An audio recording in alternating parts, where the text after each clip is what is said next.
प्रतिशत का मैं एक वीडियो बना चुका हूं जो कि पार्ट 1 है। यदि आप लोग नहीं देखे होंगे तो ज़रूर देखिएगा। उसमें प्रश्न 1 से लेकर 10 तक को मैंने सॉल्व करके बताया है, लेकिन उसमें एक प्रश्न को मैंने छोड़ दिया था। सबसे पहले उसी को मैं डिस्कस करूंगा। यहां पर देख सकते हैं पहला नंबर प्रश्न, इसको मैं सॉल्व करके बता चुका हूं पार्ट 1 में।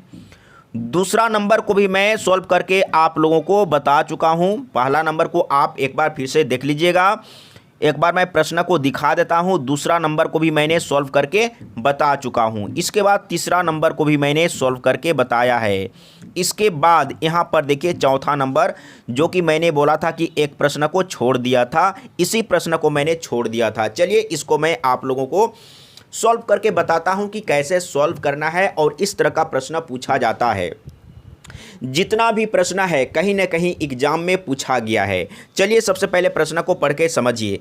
एक परीक्षा में 58% छात्र अंग्रेजी में, 37% गणित में तथा 19% दोनों विषयों में अनुत्तीर्ण हुए। दोनों विषयों में कितने प्रतिशत छात्र अनुत्तीर्ण हुए? अब यहाँ पर समझिएगा, अंग्रेजी में कितना फेल हुआ है? 58%। तो मैं इसको लिख लेता हूँ, 58% अंग्रेजी में फेल हुआ है, लेकिन यहाँ पर 19% दोनों में फेल हुआ है, अंग्रेजी और गणित में। यानी कि 58 में ये 19% शामिल है। अगर आप सिर्फ अंग्रेजी का निकालना चाहते हैं कि अंग्रेजी में कितना फेल हुआ है, तो इसके लिए आपको 19 घटाना होगा, क्योंकि ये दोनों जो लिखा हुआ है, दोनों यानी कि अंग्रेजी और गणित में दोनों में 19% फेल हुआ है। इसका मतलब ये 19% 58 में शामिल है। अगर आप सिर्फ अंग्रेजी का निकालना चाहते हैं तो 19% यानी कि दोनों में जितना प्रतिशत फेल हुआ है उसको माइनस करना होगा। तो 19 यहाँ पर माइनस करेंगे तो आपको मिलेगा अंग्रेजी में कितना फेल हुआ। घटा लीजिए, 1 दाएँ 10, 18, 18 में से 9, तो 9, इसके बाद 5 में से ले चुके हैं, 4 बच गया, 4 में से 1 तो 3, यानी कि 39। यानी कि 39 स्टूडेंट, कहने का मतलब प्रतिशत में है, 39% अंग्रेजी में फेल हुआ है। मैथ में कितना फेल हुआ है? तो मैथ में लिख लीजिए यहाँ पर 37%, लेकिन इसी 37 में 19% भी शामिल है ना, क्योंकि दोनों में यानी कि मैथ और अंग्रेजी दोनों में 19% फेल हुआ है, तो गणित में 19% शामिल है। तो 19% को आपको माइनस करना होगा, तब आपको सिर्फ गणित का पता चलेगा। तो 19 माइनस कर लेते हैं यहाँ पर, समझिएगा। तो 1 दाएँ 10, 17 हुआ, 17 में से 9, तो 8, 9, 17 होता है ना, 8 बच गया। और 3 में से ले चुके हैं 1, तो 2 बच गया, 2 में से 1 तो 1, यानी कि 18% गणित में फेल हुआ है। और दोनों में यानी कि गणित और अंग्रेजी दोनों में कितना फेल हुआ है? 19%। अब यहाँ पर आपको क्लियर पता चल रहा है तीनों में, यानी कि अंग्रेजी में 39% फेल हुआ और गणित में 18% फेल हुआ और दोनों विषय में 19% फेल हुआ। ठीक है, अब तीनों को जोड़ेंगे तो आपको पता चल जाएगा कि टोटल कितना फेल हुआ है। तो जोड़िए, कितना हो जाएगा? 9, 9, 18, 18 और 8 कितना हो जाएगा? 26, 26 के 6, हाथ में 2, 3 और 1 4, 1 5, 2 7, यानी कि 76% फेल हो चुका है। अब बाकी जो बच रहा है, यानी कि टोटल स्टूडेंट का मतलब 100%, तो 76% फेल हो चुका है। तो 100 में 76 घटाएंगे तो कितना बचेगा? 24% बचेगा। यानी कि 24% जो बच गया है वो क्या है? पास हुआ है। तो किस में? दोनों सब्जेक्ट में, क्योंकि यहाँ पर आपको पता है कि अंग्रेजी में 39% फेल हुआ और गणित में 18% फेल हुआ और दोनों में 19% फेल हुआ। तो बाकी जो बच गया वो पास हुआ, यानी कि बाकी जो बच गया वो दोनों विषयों में पास करने वाले बच गया, यानी कि 24% दोनों विषयों में पास किया है। क्लियर हो चुका होगा ना? देखिए कहाँ पर है, बी ऑप्शन सही है। मैं समझाने के चलते टाइम को ले रहा हूं, अगर आप लोग सीख लेंगे तो बहुत ही कम समय में सॉल्व हो जाएगा। देखिए इसको दूसरे तरीके से भी आप सॉल्व कर सकते थे। आप डायरेक्ट क्या करेंगे? 58 + 37 कर देंगे और ये दोनों में क्या है 19 कॉमन है, 19 को आप क्या करेंगे माइनस कर दीजिए, क्योंकि यहाँ पर समझिएगा दोनों में 19 माइनस करके और 19 लास्ट में जोड़े थे ना इससे पहले वाला मेथड में, तो आप क्या करेंगे एक ठो 19 माइनस करिए तो भी बन जाएगा। तो कितना आएगा आप सॉल्व करके देखिएगा तो 76 ही आएगा, यानी कि 76% फेल हुआ, ठीक है ना। तो बाकी जो 24% बच रहा है वो दोनों सब्जेक्ट में पास हुआ, यानी कि पास हुआ, यानी कि गणित में भी पास हुआ और इंग्लिश में भी पास हुआ, यानी कि दोनों में पास हुआ। ठीक है, क्लियर हो चुका होगा। अब चलते हैं अगला प्रश्न। 1 से लेकर 10 तक को मैंने डिस्कस किया था, ये प्रश्न छूट गया था, इसको मैंने बता दिया। अब मैं चलूंगा सीधे 11 नंबर से। ये जितना भी प्रश्न आप लोग देख रहे हैं ये सभी प्रश्न को मैं बता चुका हूँ, सॉल्व करके डिस्कस कर चुका हूँ। अगर किन्हीं को डाउट हो तो ज़रूर बताइएगा। अब मैं चलता हूँ सीधे 11 नंबर में। 11 नंबर में कौन सा प्रश्न है इसको सबसे पहले समझने का प्रयास करिए। एक वृत्ताकार खेल के मैदान की त्रिज्या 80 मीटर है। यदि इसकी त्रिज्या को 64 मीटर कर दिया जाए तो उसके क्षेत्रफल में कितने प्रतिशत की कमी हुई। तो देखिए सबसे पहले क्या करेंगे, समझने का प्रयास करिए।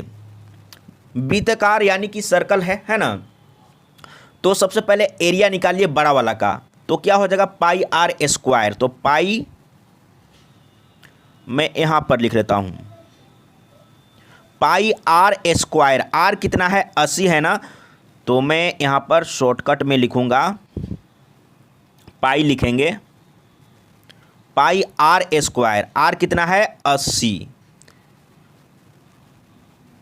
मैं यहाँ पर 80 लिख लेता हूँ, लिखा नहीं रहा है तो इसको मैं डिलीट कर लेता हूँ, दूसरे जगह लिखता हूँ पाई आर स्क्वायर यानी कि 80 का स्क्वायर। ठीक है, ये बड़ा वाला वृत्त का यानी कि सर्कल का क्षेत्रफल हो गया, यानी कि वृत्ताकार खेल का मैदान का क्षेत्रफल हो गया।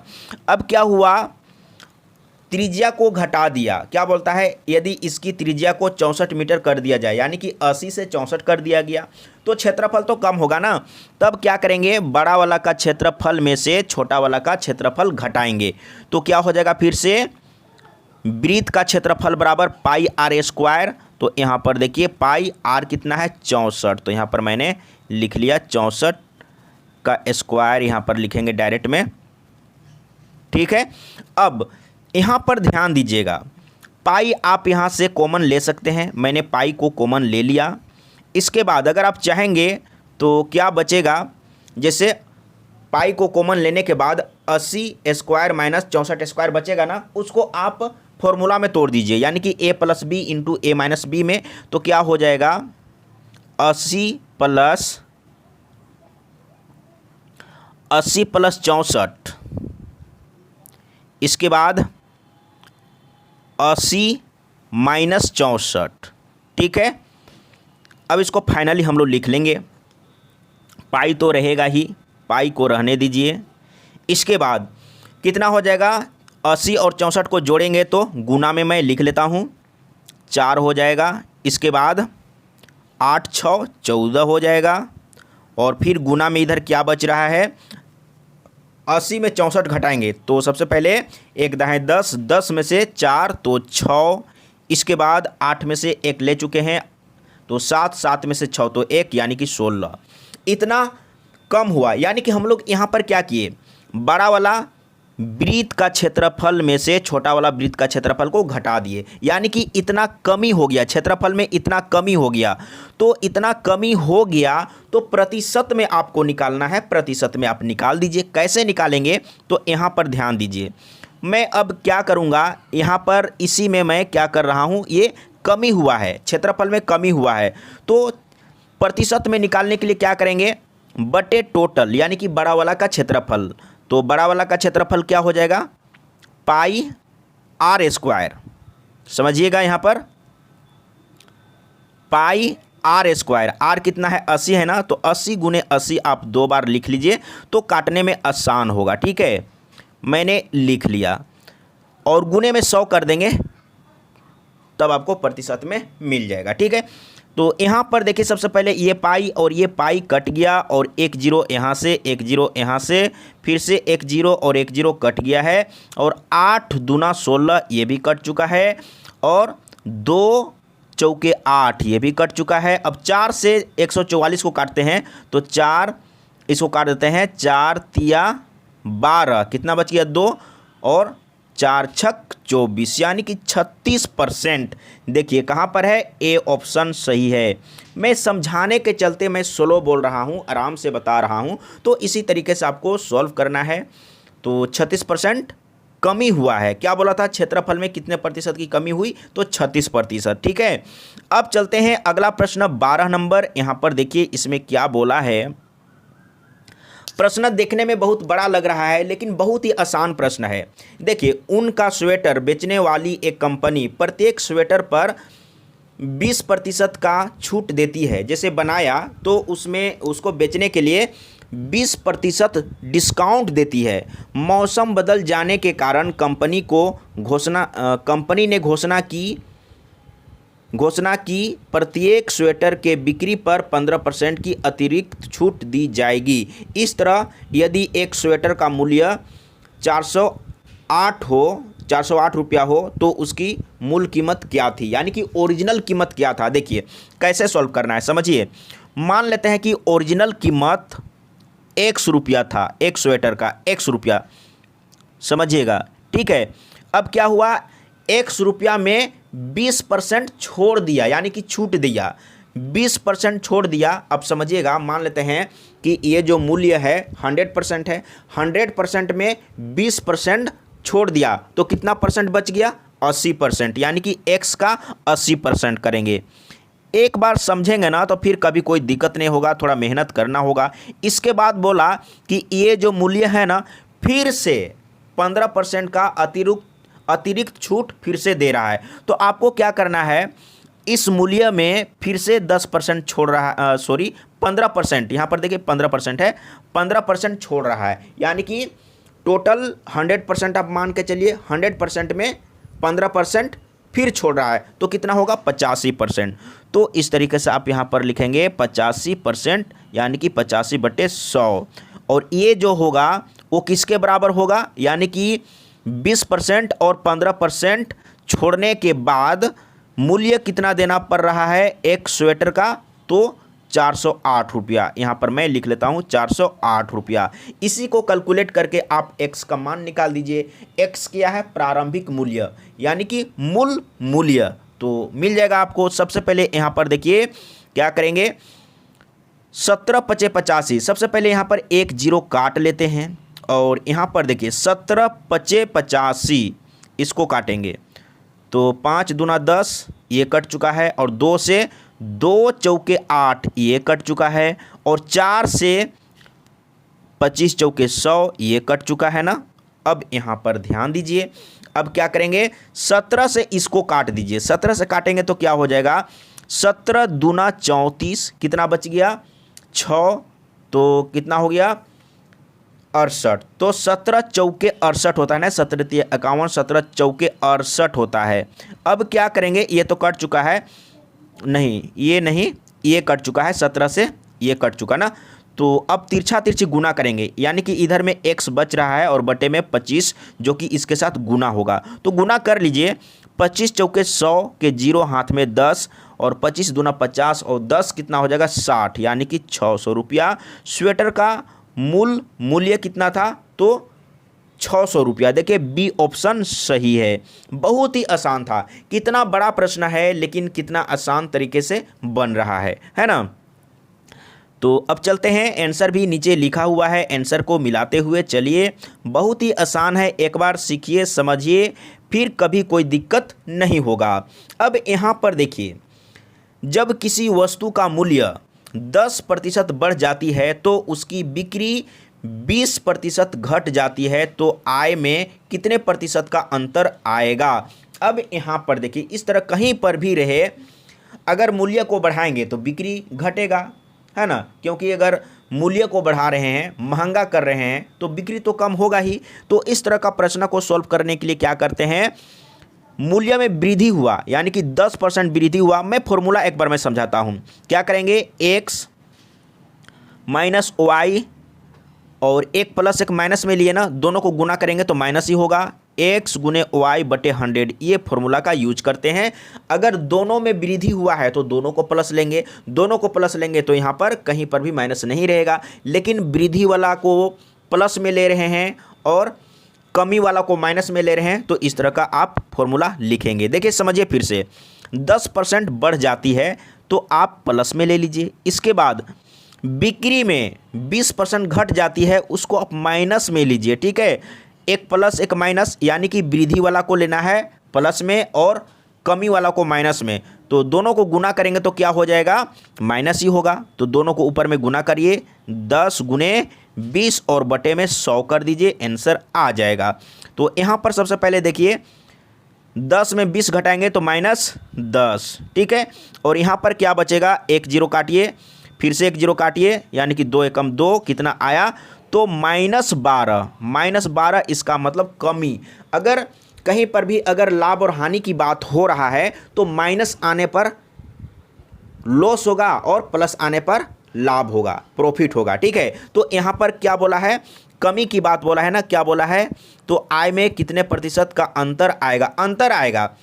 तो यहाँ पर अगर कमी या बेसी का बात होता तो माइनस आने पर कमी और प्लस आने पर वृद्धि। अगर लाभ और हानि की बात होता तो माइनस आने पर हानि और प्लस आने पर लाभ।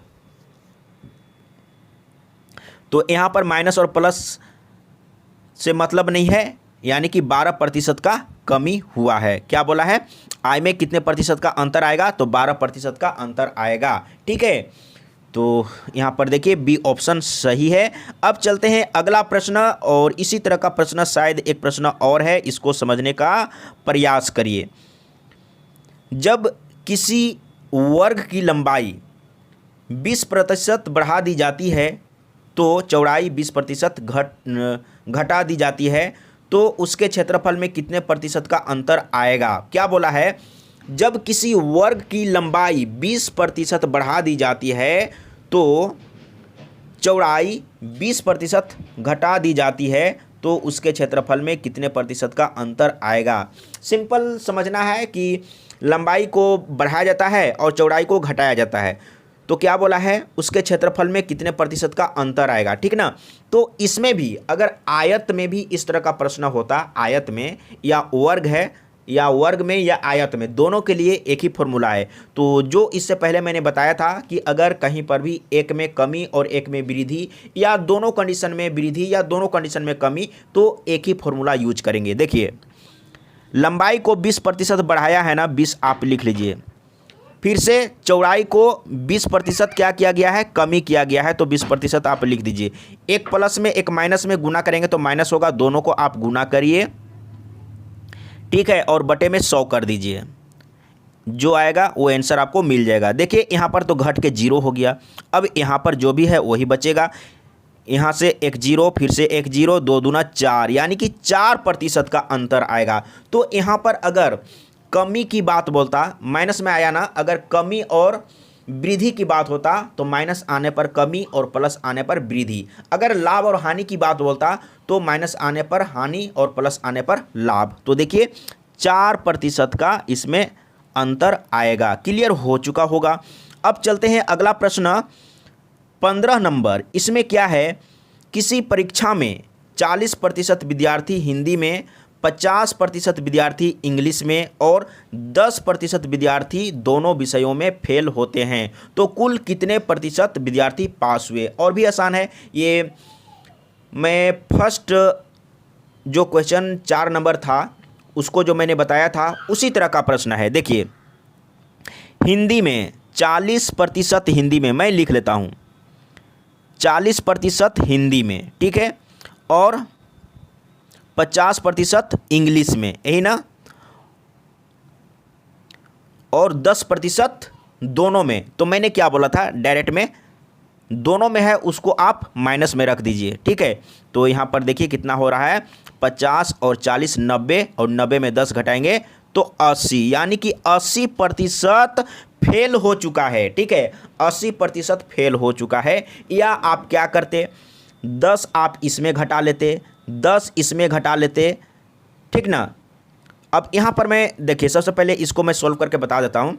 80% यानी कि फेल हो गया, टोटल 100%, 80% फेल हो गया, तो बाकी बच गया 20%, यानी कि 20% जो बच गया वही लोग पास हुए हैं। तो देख लीजिए कहाँ पर है, डी ऑप्शन सही है। और दूसरा तरीका मैंने क्या बोला था, जो 4 नंबर में मैंने बताया था, दोनों में जो फेल हुआ है उसको आप घटाइए, इसमें घटाइए 10 तो कितना आएगा, 30 आएगा, इसमें भी 10 घटा दीजिए तो कितना आएगा, 40 आएगा। फिर दोनों में जो फेल हुआ है उसको आप जोड़ दीजिए, यही तो किए थे ना पहले, और क्यों किए उसको समझना है। तो 0 4 3 7 8 वही चीज़ आया ना, 80% फेल हुआ है, तो बाकी जो 20% बच गया वही तो पास हुआ ना, यही चीज़ को आपको समझना है।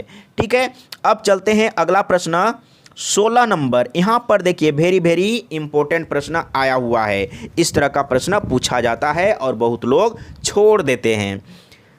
3 लीटर चीनी के घोल में जिसमें 40% चीनी है, 1 लीटर पानी डालने पर नए घोल में कितने प्रतिशत चीनी होगी। तो सबसे पहले आपको क्या करना है, चीनी का मात्रा निकालना है। देखिए 3 लीटर चीनी का घोल है, उसमें चीनी कितना है, 40%। तो यहाँ पर देखिए 3 का 40% चीनी है ना, यही काम आपको करना है। 1 0 काट लेते हैं, फिर से काटते हैं, 2 दूना 4 और 2 पचे 10, यानी कि 3 दूना 6 और बटे 5, 6 बटे 5 क्या है, चीनी है। अब आपको क्या करना है, 1 लीटर पानी डालने पर नए घोल में कितने प्रतिशत चीनी होगी।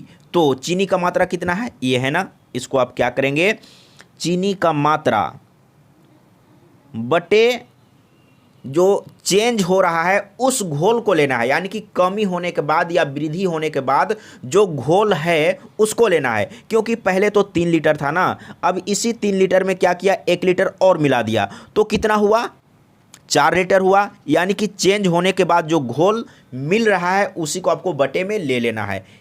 ठीक है, तो 4 लीटर आप ले लीजिए और इसको प्रतिशत में लाने के लिए 100 से गुना कर दीजिए। देखिए सबसे पहले सीधा करिए, इसके बटे में कुछ नहीं है तो 1 है ना, तो आप सीधा कैसे करेंगे, 6 बटे 5 आप लिखिए। सबसे पहले 6 बटे 5 गुने 1 चला जाएगा ऊपर, 4 रहेगा नीचे और गुने में 100। देखिए इसी को काटिए, आंसर आपको मिल जाएगा। तो सबसे पहले 25 चौके 100 हो जाएगा, 5 पचे 25 हो जाएगा और 6 पचे 30 आ गया ना, 30%। देखिए सी ऑप्शन सही है। अब मैं दूसरा तरीका बताऊंगा। देखिए सबसे पहले आप चीनी का मात्रा निकाल लीजिए, चीनी का मात्रा निकाल लीजिए। तो क्या करेंगे, 3 लीटर का चीनी कितना है, 3 लीटर का 40%, तो 40% आप इस तरीके से लिखिए, 3 लीटर का 40% आप ऐसा लिख सकते हैं ना, ये चीनी का मात्रा है। अब 3 लीटर चीनी के घोल में 1 लीटर पानी और मिला दिए तो टोटल कितना हो गया, 4 लीटर। 4 रख दीजिए बटे में, आंसर आ गया। क्योंकि यहाँ पर देखिए प्रतिशत में ऑलरेडी है, तो प्रतिशत में चेंज करने के लिए आपको 100 से गुना करने की जरूरत नहीं है। ठीक है ना, जैसे भी आपको समझ में आ रहा है समझने का प्रयास करिए। ठीक है, तो यहाँ पर देखिए कितना हो जाएगा, काटेंगे तो ये 10 ना, यानी कि 3 गुने 10 यानी कि 30% राइट आंसर आ गया।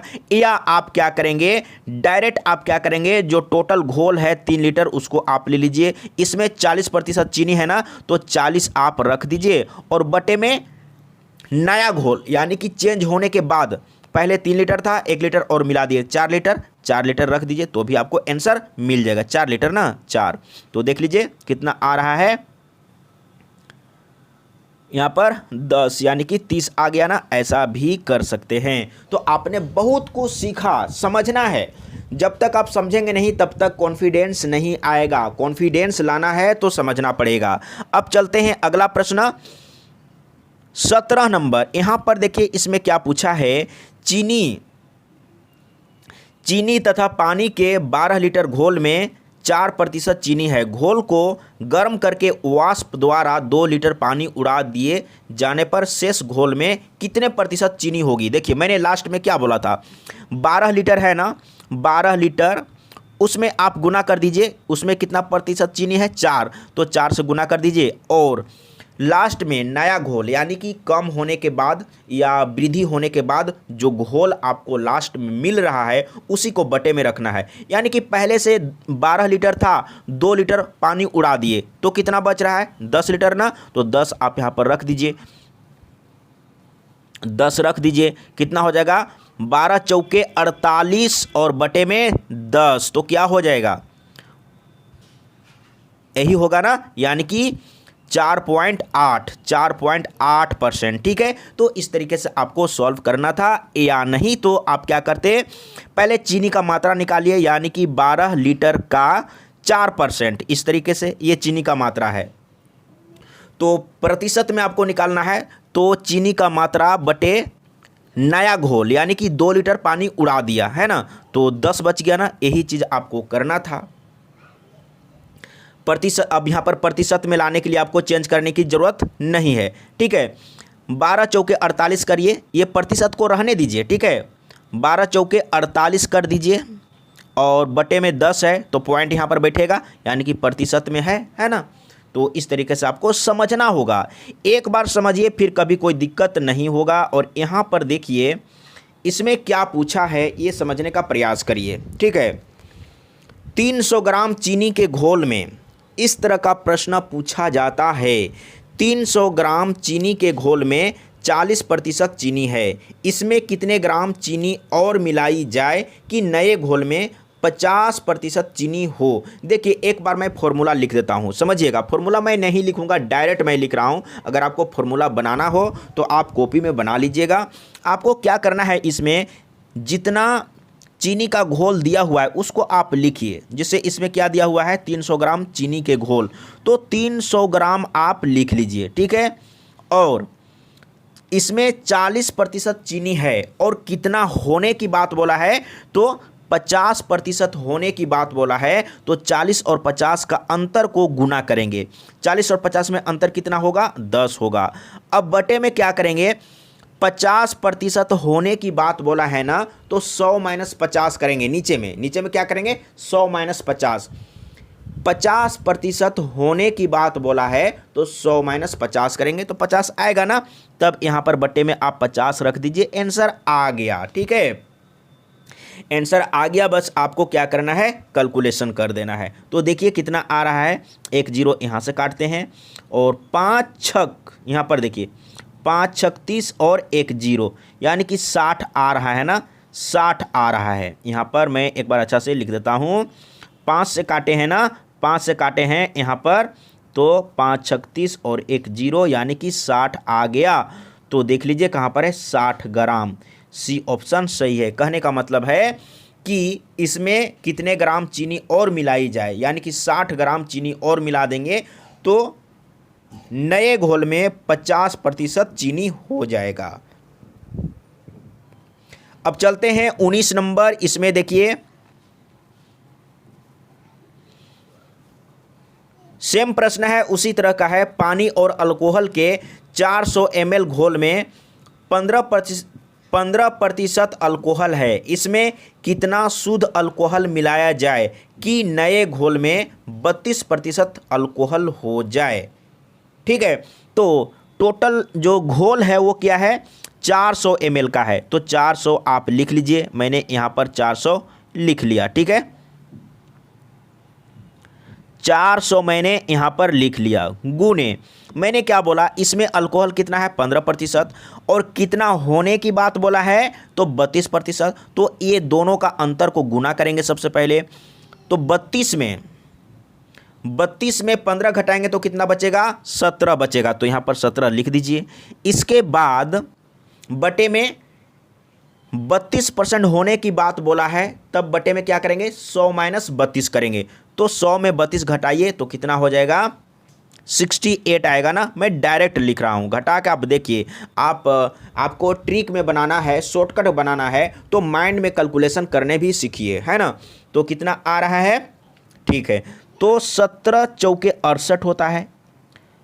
4 से आप इसको काटेंगे तो 4 एकम 4 और 4 एकम 4 और 2 0 यानी कि 100 ml। तो इसमें क्या बोला था, इसमें कितना शुद्ध अल्कोहल मिलाया जाए, तो 100 ml मिला देने से 32% अल्कोहल हो जाएगा। ठीक है, तो कहाँ पर है, सी ऑप्शन सही है। इसी तरह का प्रश्न पूछा जाता है।